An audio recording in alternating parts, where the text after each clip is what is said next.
जय हिंद बच्चों, हमारे YouTube चैनल पे आप सभी का स्वागत है। जैसा कि आप लोगों को मालूम होगा, आप लोग का मॉडल पेपर जो है वो आ चुका है और हमारे इस चैनल पे सभी चीज़ों का जो है आंसर प्रोवाइड किया जा रहा है। आज जो हम लोग आंसर देख रहे हैं वो आपके क्लास 12 का हिस्ट्री का है। चलिए जल्दी से इसका पहले सब सारा क्वेश्चन जो है कंप्लीट कर लेते हैं। 2024 का मॉडल पेपर है, इससे आने का चांसेस बहुत ज़्यादा बढ़ जाता है एग्जाम में। चलिए देखते हैं, पहला क्वेश्चन पे आते हैं। पहला क्वेश्चन में लिखा है, निम्नलिखित में से कौन सा स्थान जो है रावी नदी के किनारे विकसित हुआ था। तो रावी नदी के किनारे कौन सा नगर विकसित हुआ था? हड़प्पा नगर। जैसे कि इससे पहले के ढेर सारा वीडियोस में आप लोगों को कराया गया। अगर हम हमारे चैनल पे आप लोग बने होंगे तो इससे पहले का सारा वीडियो में जो है आप लोग को सॉल्यूशन इसके बारे में बताया गया है। आगे देखिएगा, हड़प्पा सभ्यता का सबसे बड़ा स्थान कौन सा है? तो हड़प्पा सभ्यता का जो सबसे बड़ा स्थान था वो मोहनजोदड़ो था। क्वेश्चन नंबर 3 पर आते हैं, सिंधु घाटी सभ्यता में एकमात्र बंदरगाह जो है वो कहां पर स्थित था? तो सिंधु गांधी जो बंदरगाह थी उसमें जो है लोथल में सबसे बड़ा बंदरगाह मौजूद था। आगे आता है क्वेश्चन नंबर 4 में, बौद्ध साहित्य के अनुसार भारत में कितने महाजनपद का विकास हुआ है? तो आप लोग को मालूम होगा 12 महाजनपदों का विकास हुआ है ना? सॉरी 12 नहीं, 16 महाजनपदों का विकास हुआ था।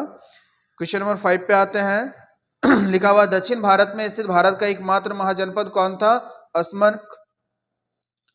क्वेश्चन नंबर 6 पे आते हैं, अशोक के अभिलेख को सर्वप्रथम किसने पढ़ा था? तो जो अशोक का अभिलेख है सबसे पहले जो है जेम्स प्रिंसेप ने पढ़ा था।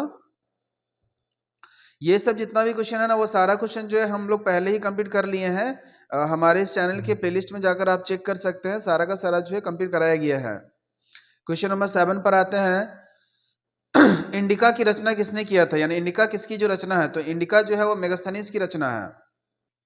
क्वेश्चन नंबर 8 पे आते हैं, भारत में युद्ध जो कुरुक्षेत्र का युद्ध हुआ था वह कितने दिनों तक चला था? तो आप लोग सभी को मालूम होगा, हम लोग भारत में रहते हैं तो ये जो युद्ध है वो 18 दिनों तक चला था।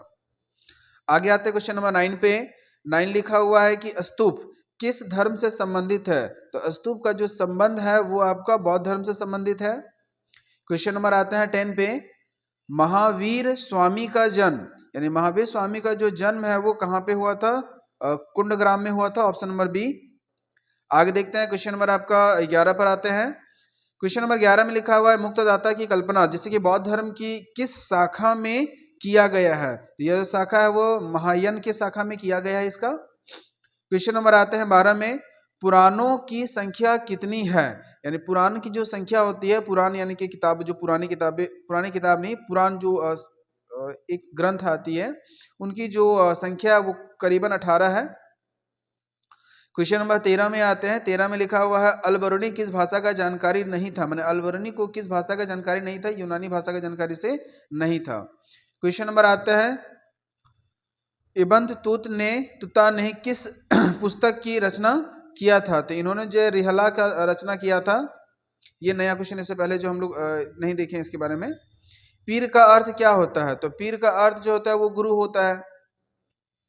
क्वेश्चन नंबर 16 में आते हैं। 16 में लिखा है, प्रसिद्ध सूफी संत जो है मोइनुद्दीन चिश्ती का दरगाह कहाँ स्थित था? ऑप्शन देखिएगा, दिल्ली है, पटना है, अजमेर है, अजोधन है। तो क्वेश्चन नंबर 16 है, इसका जो आंसर हो जाएगा आपका option number C, Ajmer. Question number 17 पे आते हैं, अलवार प्रद्यान के लोग किस देवता की उपासना करते थे? तो अलवान जो देवता है वो विष्णु की उपासना करते, जो लोग थे विष्णु की उपासना करते थे। विजयनगर साम्राज्य के संस्थापक कौन थे? तो ये तो बहुत ही ज्यादा आसान क्वेश्चन, आप लोग शायद किए होंगे। तो विजयनगर की स्थापना जो है वो 2 शासकों ने किया था, हरिहर और बुक्का ने किया था। क्वेश्चन नंबर 19 पर आते हैं। 19 में लिखा हुआ है, तेलुगु साहित्य अमूल अमुक्त लायदक की रचना किसने किया था? तो इसकी जो रचना है वो कृष्ण देव राय ने किया था। क्वेश्चन नंबर 20 पे आते हैं। लिखा है, अकबरनामा की रचना किसने किया था? तो ये आप लोगों को बहुत बार बताया गया, क्लास भी बताया गया और मॉडल पेपर इससे पहले जो हम लोग सॉल्यूशन किए हैं तो वो भी कराया गया था। ये आपका अलबरूनी हो जाएगा। आगे आते हैं।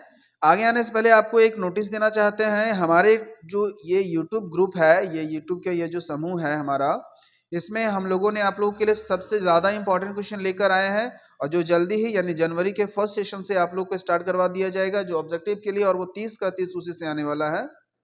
तो एक बार जरूर आप लोग बने रहिएगा। क्वेश्चन नंबर आते हैं 21 में, संथाल विद्रोह कब हुआ था? तो संथाल की जो विद्रोह है वो आपका 1855 में हुआ था। ये आप लोग को खुद से पता होना चाहिए।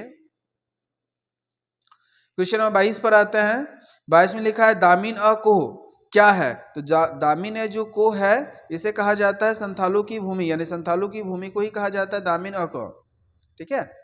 क्वेश्चन नंबर आते हैं 23 में। 23 लिखा हुआ है 1973 में यानी 1793 में जब स्थानीय बंदोबस्त व्यवस्था यानी लागू किया गया था, उस समय बंगाल का जो है गवर्नर कौन था? वो कॉर्नवालिस थे। ठीक है। क्वेश्चन नंबर 24 पे आते हैं। 24 में लिखा है 1857 का विद्रोह का प्रारंभ कहां से हुआ था? मेरठ से हुआ था। क्वेश्चन नंबर 25 पर आते हैं। 25 में लिखा है सहायक संधि व्यवस्था को किसने प्रारंभ किया था? यानी सहायक संधि का जो शुरुआत है वो किसने किया था? वेलेजी ने किया था। क्वेश्चन नंबर आते हैं 26 में।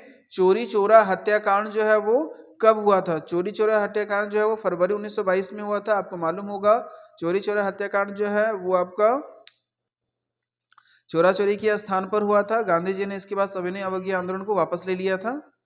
आगे आते हैं 27 नंबर में। महात्मा गांधी के राजनीतिक गुरु कौन थे? यानी महात्मा गांधी के जो राजनीतिक गुरु थे उन्हें किसे माना जाता है? तो ये जो थे आपका ऑप्शन नंबर सी हो जाएगा, गोपाल कृष्ण गोखले।